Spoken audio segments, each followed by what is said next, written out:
మా తండ్రి గారు మీ పెద్ద ఆయన పాలకొండరాయుడు గారు మరణించి ఖచ్చితంగా నెల దగ్గర అవుతుంది. ఈరోజు ఆయన మరణించినప్పుడు కానీ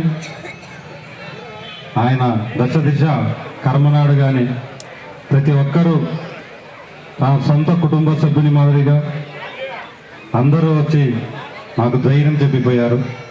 తర్వాత చాలామంది చాలా గ్రామాల నుంచి పెద్ద ఆయన సంస్మరణ సభలు పెట్టాలి, మా ఏరియాలో మేమొక్కసారి ఆయన్ను స్మరించుకోవాలి, పిల్లోళ్లకు ఆయన గురించి తెలియాలి, పెద్దోళ్ళుగా మేము ఈ కార్యక్రమం చేపడతామని చెప్పి చాలామంది ప్రెజర్ చేస్తే సరే అని చెప్పాను. ముఖ్యంగా రామాపురం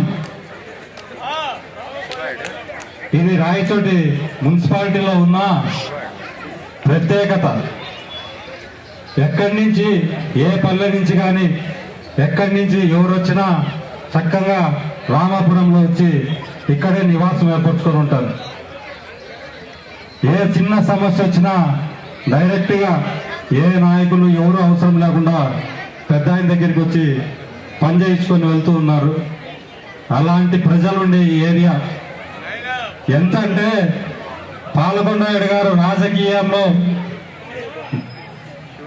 1978లో ఆయన ప్రత్యేక పరిస్థితుల్లో ఒక సామాన్య కుటుంబం నుంచి వచ్చిన ప్రజలందరూ కానీ అప్పటి రాజకీయ నాయకులు కానీ ఆయన్ను రాయచోటి శాసనసభ్యునిగా జనతా పార్టీ తరఫున నిలబెట్టారు.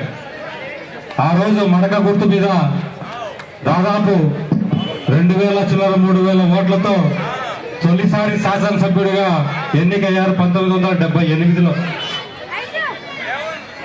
తర్వాత 1983లో మళ్ళీ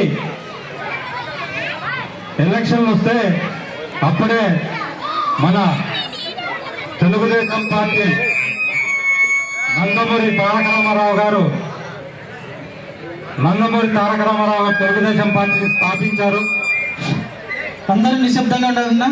కానీ ఆ రోజు పాలకొండరాయుడు గారికి ఏ రాజకీయ పార్టీ కూడా అసెంబ్లీ టికెట్ ఇవ్వలేదు. అలా తెలుగుదేశం పార్టీ కానీ కాంగ్రెస్ కానీ ఆయన కూడా రాజకీయాల నుంచి విరమించుకోవాలని సైలెంట్ అయిపోయాడు. కానీ రాయచోటి నియోజకవర్గ ప్రజలు